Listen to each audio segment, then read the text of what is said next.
Hello, what's up guys, welcome to one more Summoner Zor video, this time to bring my top 10 natural 4-star monster. So this idea came alongside with the new event that is coming up I think tomorrow, and that you're given the choice to pick one NAT 4 out of 10 that you summon on the event. So basically you're not able to pick amongst all the NAT 4s in the game, but you got like a likely chance to pick the one you want. Because basically you're given 10 NAT 4s to choose out from. First of all, for those that don't know me, because I usually do videos in Portuguese, so most of my audience and people that know me are from Portugal. I'm a Portuguese player on the Europe server. I played this game for 3 years.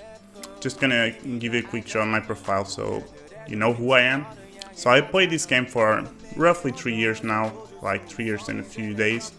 I'm usually in between C3 and G1 Arena, so I got some PvP experience.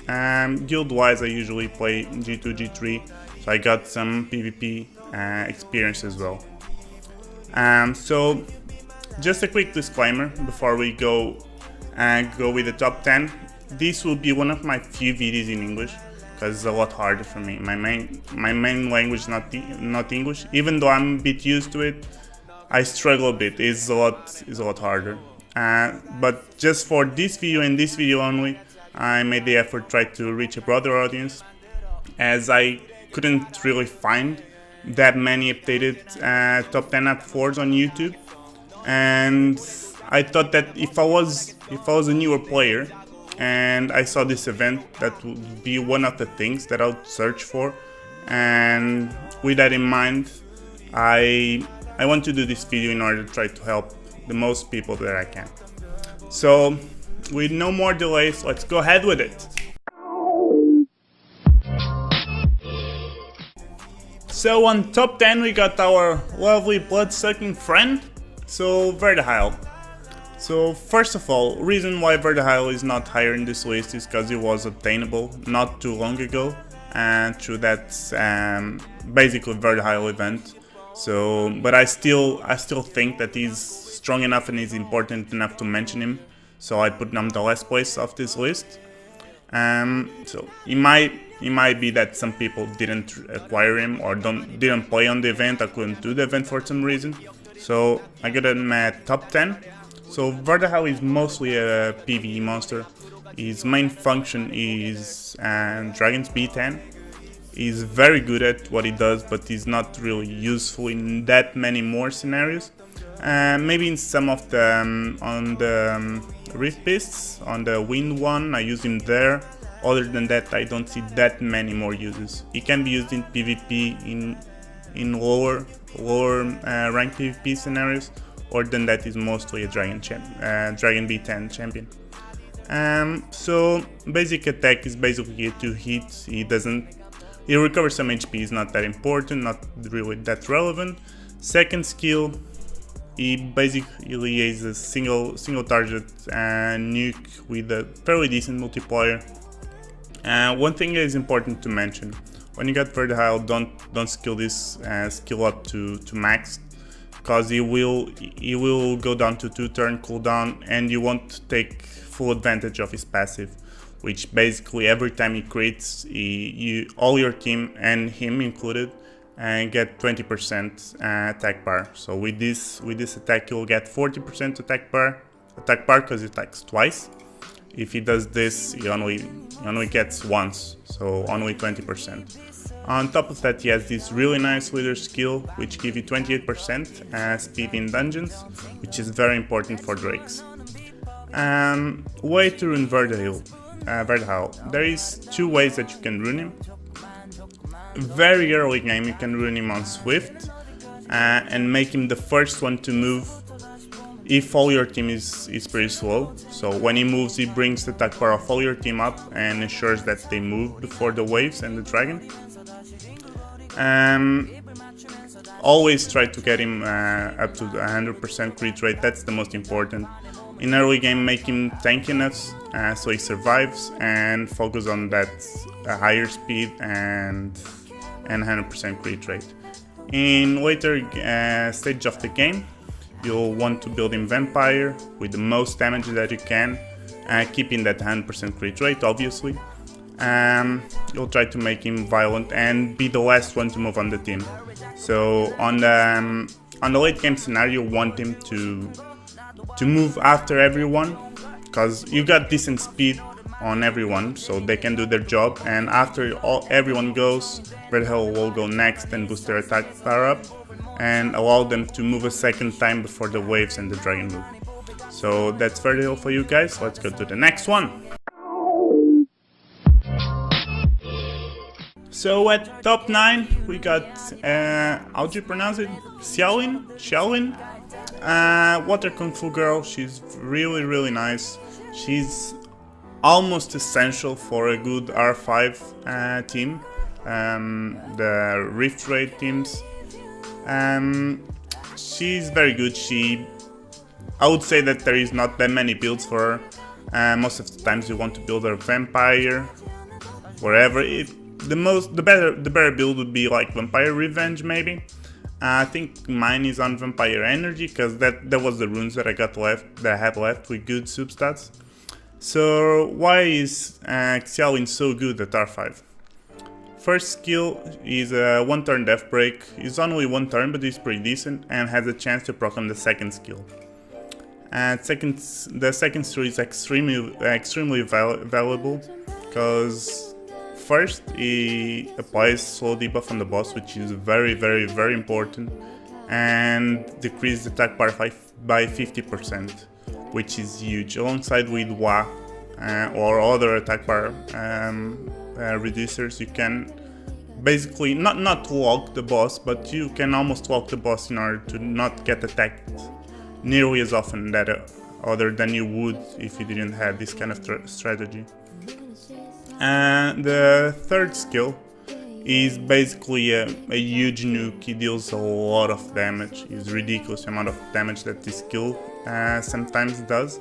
When the boss has many debuffs, is like really good.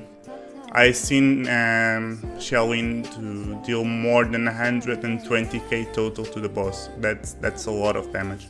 And on top of that, when the skill is on cooldown, she gets a 25% revenge chance, which she can revenge with this skill and proc on this skill on the revenge. So that's really nice. Reason why she's not higher on the list, she doesn't have that many more uses. However, she's basically essential for R5. So we go to the next one. So at top 8 we got one of the new girls, Sabrina the Water Boomerang. In my opinion, she's the stronger boomerang warrior. All of them are good. I think all of them are really nice, even though I don't have any. Please come to us, give me one.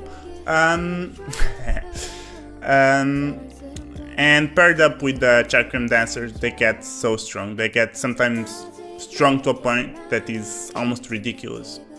So Sabrina, she has a Death Break on the first skill, pretty nice, and as all other boomerangs and chakras, she attacks together if she has a sister alongside her.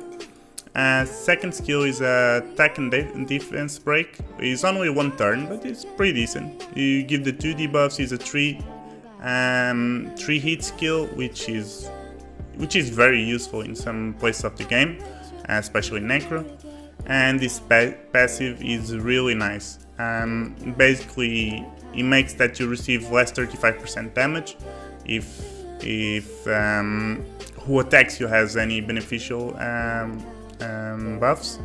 If they don't have none, you'll deal 35% more damage, which makes her in one side tankier, and on the other side makes her deal more damage, especially against bosses. But bosses, most of the time, they won't have buffs, so she will do more damage. And this applies to any Chakram Dancer that is alongside her. So this passive, it makes you deal a lot of damage. It's really nice. It's really huge. So let's go to the next one. So, cause this sister seems to work better together, I got Chen at top 7. In my opinion, she's the better Chakram Dancer. She's really good As all the other ones are really nice, but this one, I feel that is the better one. So the first skill, as the other Cherkin dancers, as a multiplier that goes up as the opponent HP goes down, and she teams up with any other boomerang warrior that is in the field, on her side of the field. Second skill is AoE stun with 30% chance. I believe this goes up with skill ups. But anyway, regardless, is an AoE stun, which is good on itself, which alongside this passive is huge. This passive, I feel that's the better passive out of all the new girls. She basically, all the attacks that she does and the boomerang that moves alongside her deal death break and decrease the attack by 15%. This is so strong in so many places. And on top of that, she has a 24 attack speed leader skill on arena, which on top of the PvE uses give her some use in PvP as well. I don't have her. The only one I got is Tali, the war one, so I don't have experience with her. But I feel that she can come useful even on arena defense with the right setup. So build for as all the check-ins and boomerangs, I'll build her on a violent hybrid damagey build. As I forgot to speak on the previous one, but I feel that's probably the same build. A violent damagey bruisery build. So that's it with Chen. Now let's go to the next one.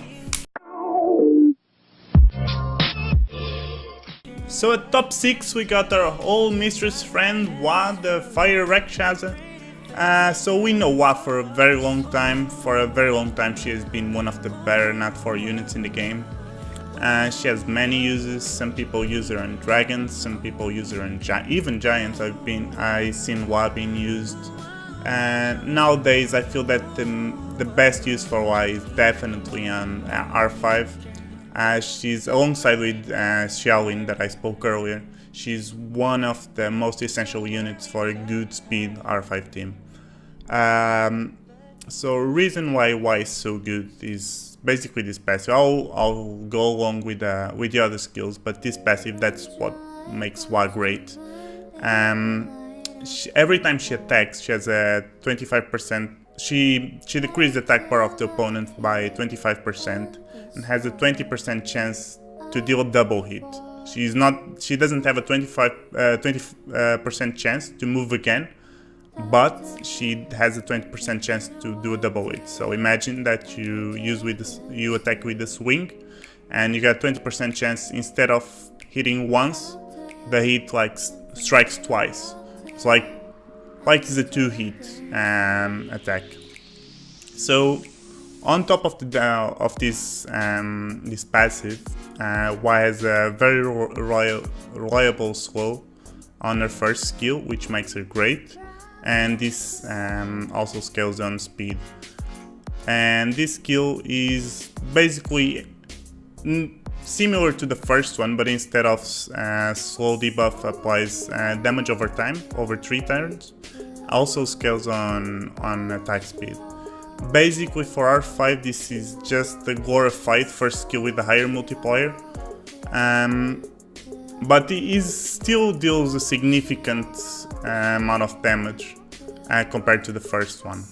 This can also be used, has more uses, for example in Dragons, in an early game Dragons team, for dotting the right tower, for example.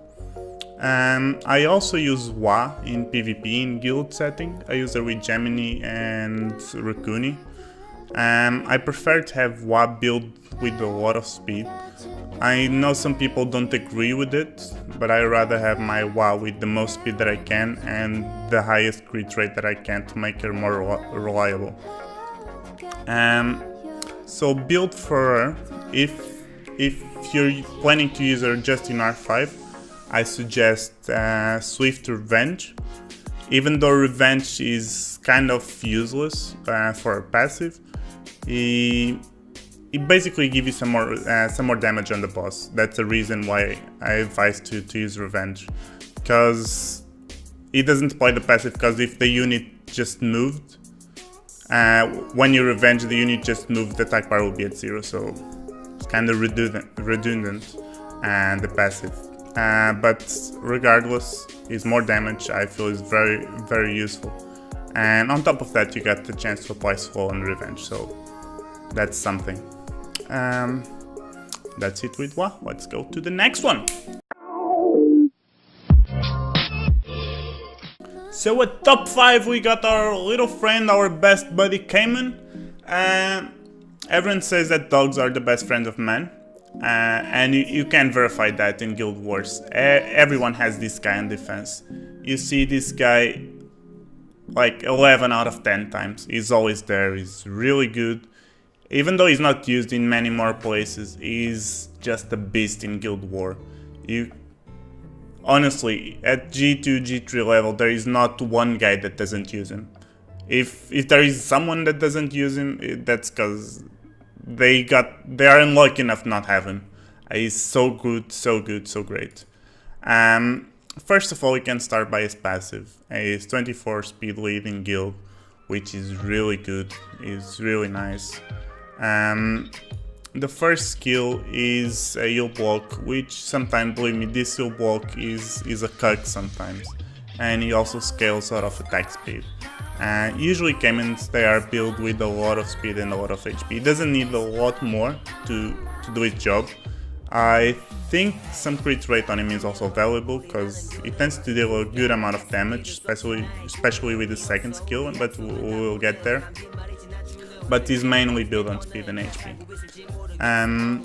Second skill, this skill has a huge multiplier. This is like the opposite of Perna in a way, because Perna deals more damage if the unit has more HP. Cayman is the opposite. If the unit that is attacking has less HP, deals more damage. Believe me, this skill hurts so much. On Death Break, this wrecks people. And when his max skill is on a 2-turn cooldown. So he's a tank that deals a lot of damage and has a lot of utility because he's passive. So he's passive every time he moves. The unit on your team that has the least HP, him included, if he's the one with the least HP, you will get this passive applied. And when he applies the passive, he gives a shield. And believe me, this shield is actually really good. This shields a very decent amount of damage.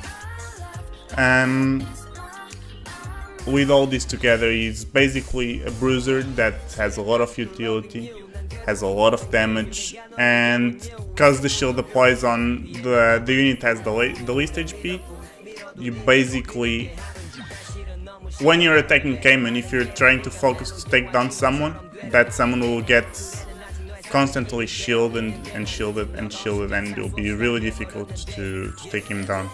Usually Cayman is paired with Tiamat, for example, and makes that Tiamat is even harder to kill, for example. So build for Cayman. I've seen Cayman builded in many different ways. I feel that the stronger one will be probably Despair Destroy. Even though mine is not on those sets, is really strong on Despair Destroy. Well, the Despair, it doesn't have any AoEs, but he adds an extra layer to his utility, which is really good. And the Destroy is pretty self-explanatory. He makes that long battles that will hand as a draw. They won't hand as a draw. Cayman gives another layer of chance to win, and because he deals a very good amount of damage with the second skill, the Destroy actually becomes useful on him. Other builds, you can use him with Revenge, you can use him with Swift. The set that I don't recommend at all, even though I've seen it is Violent, because his passive with Violent kind of becomes useless with his passive, because if he moves and shields someone, if he moves again, if he has an additional turn, you'll give the exact same shield to the exact same unit. So in that way, that is not really useful, but You can argue because his second skill deals so much damage and is on a 2-turn cooldown. The Violent can actually become useful. Personally, I don't recommend it. I feel that is a waste of resources on him. But well, that's gaming for you, and let's go for the next one. So coming at top 4, one of the all-time favorites and most hated units of the game, we got Jason and the Wind Sky Dancer. So Jason, she was actually one of my first NAT 4s in the game, and that was actually very good for me. She's very useful in her early game. Well, she's very useful in any stage of the game, really. She's definitely one of the best healer supports in the game. She's very complete. She can be used virtually almost anywhere in the game, even PvE, PvP. I can't really think of a single scenario that you can't use Chesun. You can use her in Giants, you can use her in Drakes. Even though she's not the best healer in Necro, you can still use her as healer in Necro. You can use her in some of the Rift Beasts, you can use her in R5, even though there is better options, but she can still be used and be a good addition to an R5 team. She's definitely very strong in guilds, both defense and offense. At Arena, you don't really see her being used that much on defense, at least in higher rankings, but she can be used at lower ranks, and even to attack at lower ranks you can still use her. She will help you tremendously to progress in the game. For newer players, I would definitely recommend Chesun as one of the main focus to get on this event, because she will carry you throughout the game, from early to late game, even if you're using her in different places. When you transition from phase to phase in the game, you always use her and you always want to have her as well ruined as you can. So why is Chesun so good? Where to start? So we'll start with the second skill. This is a very decent heal that has a 2-turn attack buff, which on top of the heal, the attack buff is, believe me, the attack buff gives her so much utility. You can pair up with so many things. Basic attack, well, has a chance to apply glancing effect. I'm not sure if this goes, I think it goes first, more than 30%, but I can't remember with skill ups. But well, it's still one more, and believe me, this glancing hit sometimes is annoying, especially if you're playing. Imagine if you're attacking with Tiamat, for example, that you use pretty often in Guild Wars. She'll be always targeting Tiamat and giving that glancing effect, and sometimes it's such a pain to have your Tiamats with glancing all the time. And speaking of Tiamats, we got this lovely skill from Blossoms. That's one of the reasons she's one of the most hated units in the game, because this skill basically makes someone that is like at 1 HP, like Tiamats on Andrew, become full HP, if Chesun is full HP. It's so triggering when you see Chesun like proc out of a stun or something and do this skill. It basically gets someone or herself up to full HP and sometimes full attack bar. If she imagine that Tiamat has almost full attack bar and is at 1 HP, basically Chesun will get his HP all the way up, and she'll get another turn because her attack bar will be at top. So build for Chesun is pretty easy to run. Well, not easy, but is not too difficult in a way that is pretty self-explanatory. You want her to have a lot of HP, a lot of speed, a lot of resistance. You want her to be fast, you want her to have a lot of HP, and you want her to have a lot of resistance. Basically to survive. Being fast and survive, she needs to be there to give support to everyone, not dying, and get their job done. So that's Chesun, really nice unit, I recommend it. Let's go to the next one. So coming at top 3 and first place in the podium, we got our little Batley, Ratley friend on top of a ball, our little Orion. So, where to start with Orion? Orion is a bitch. I feel that what I feel for Orion is basically what everyone feels. I hate to play against Orion. I love to put my Orion on defense. You see this guy everywhere in Arena, everywhere in Guild Wars.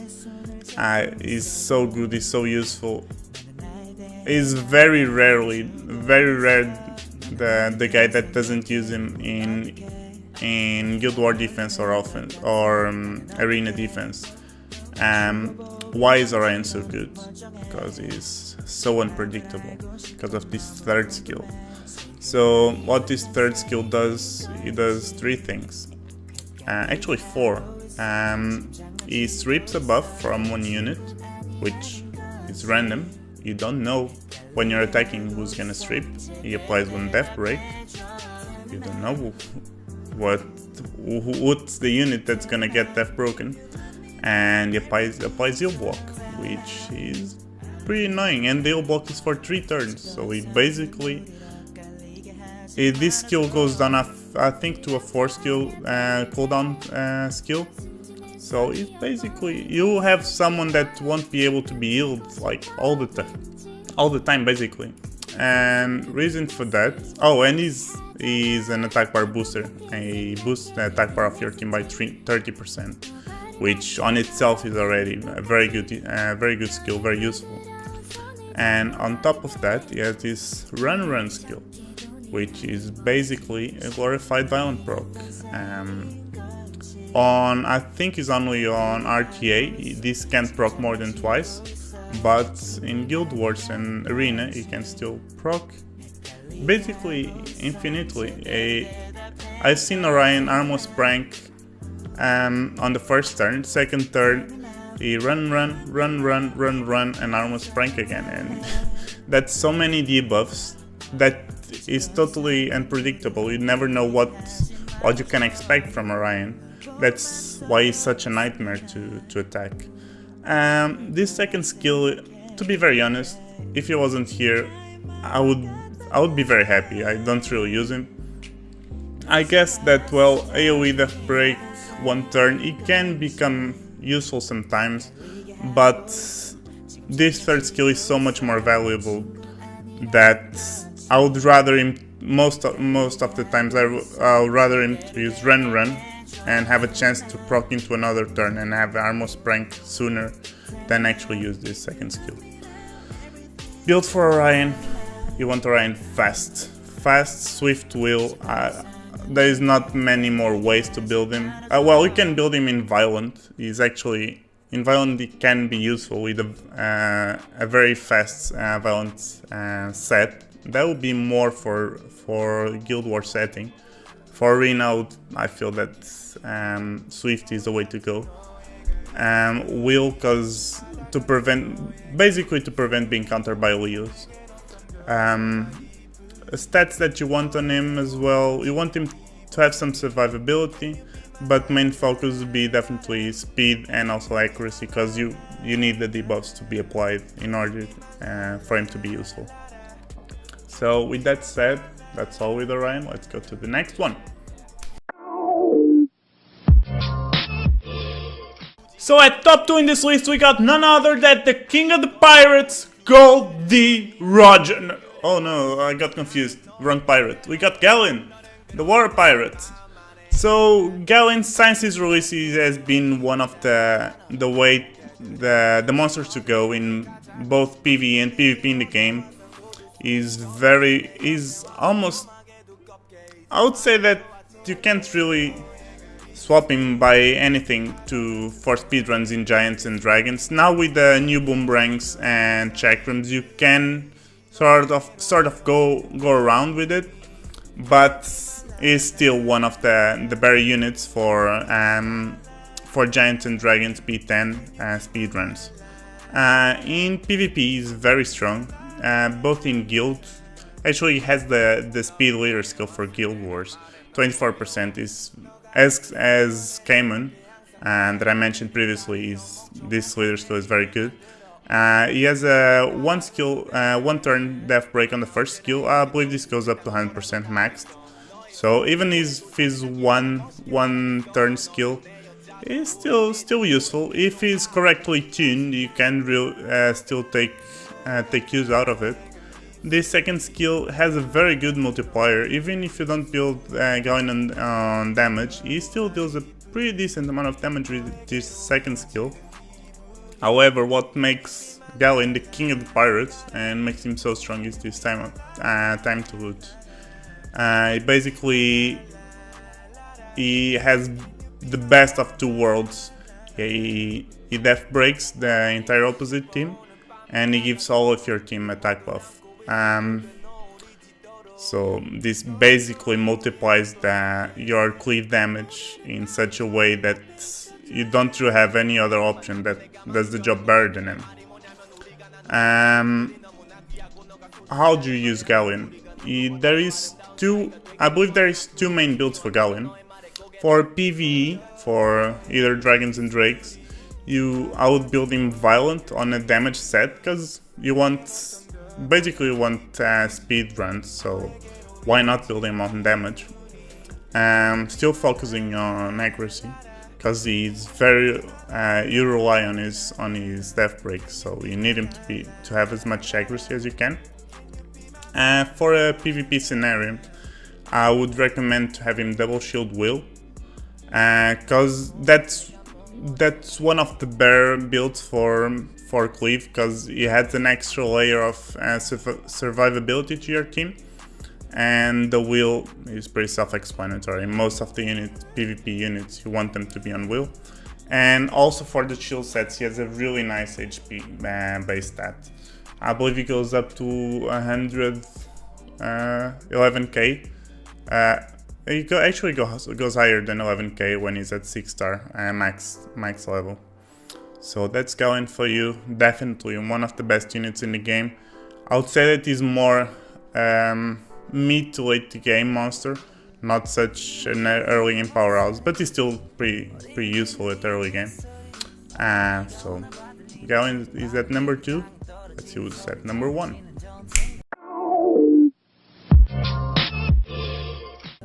So at number 1 we got the War Joker. Definitely, I know you weren't expecting this, but he's definitely very good. You don't even need to awaken him. He actually has like a hidden passive, and that is here.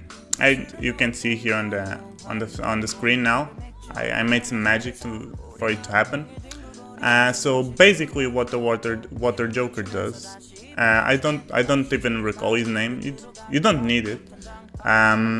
You got like a circle in your island that you go there, you select the monster and you feed it to him, and that's where the Water Joker shines. So it's very useful for skill up solution, which is a Wind Joker.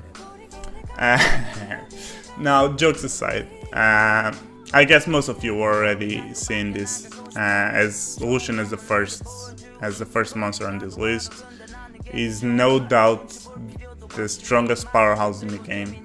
Is the most meta-defying monster in the game, and is a NAT 4. He's not even a NAT 5.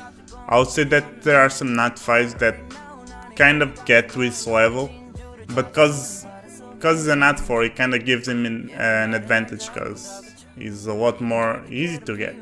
So at higher ranks, everyone has it. When you build a defense, both more for arena, but for guild it happens as well. But when you build a defense for arena, that's the first thing that comes to your mind is, how do I counter Lucian? How do I don't get Lucian?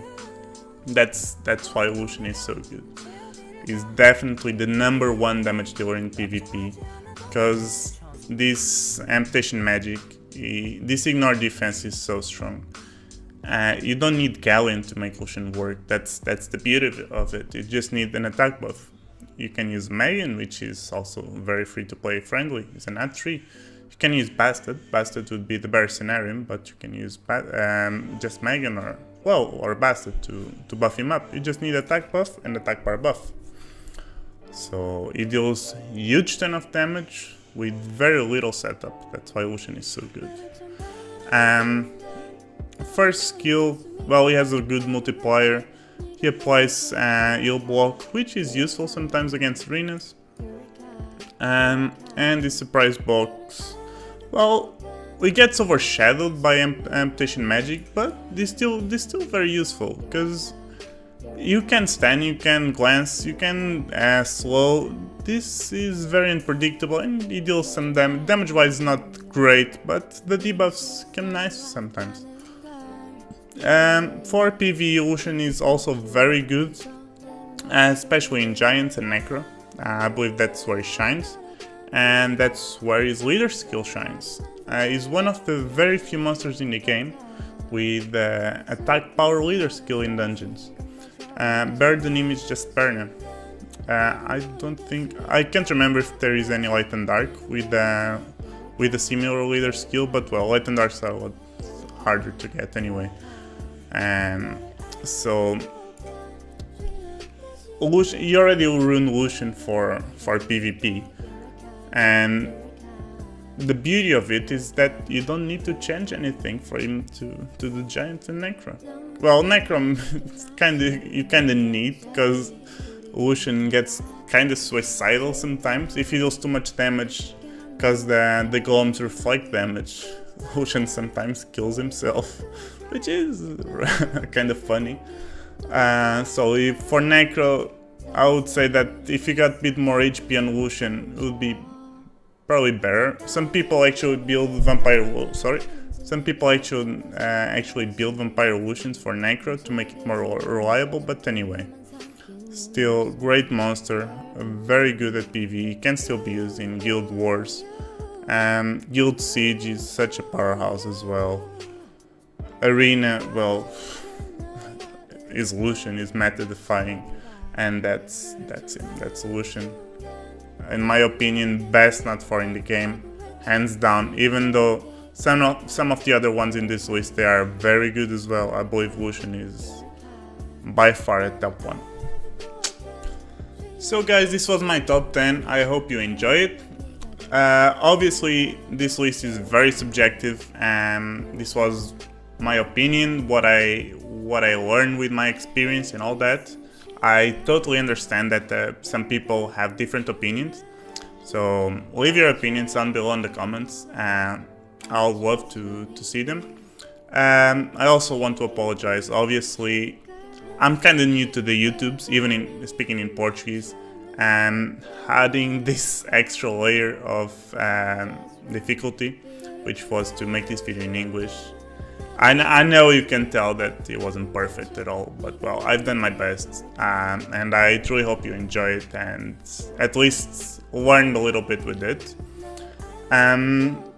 Like, comment, subscribe, all that good stuff if you liked, if you think I'm worthy to be subscribed, and all that.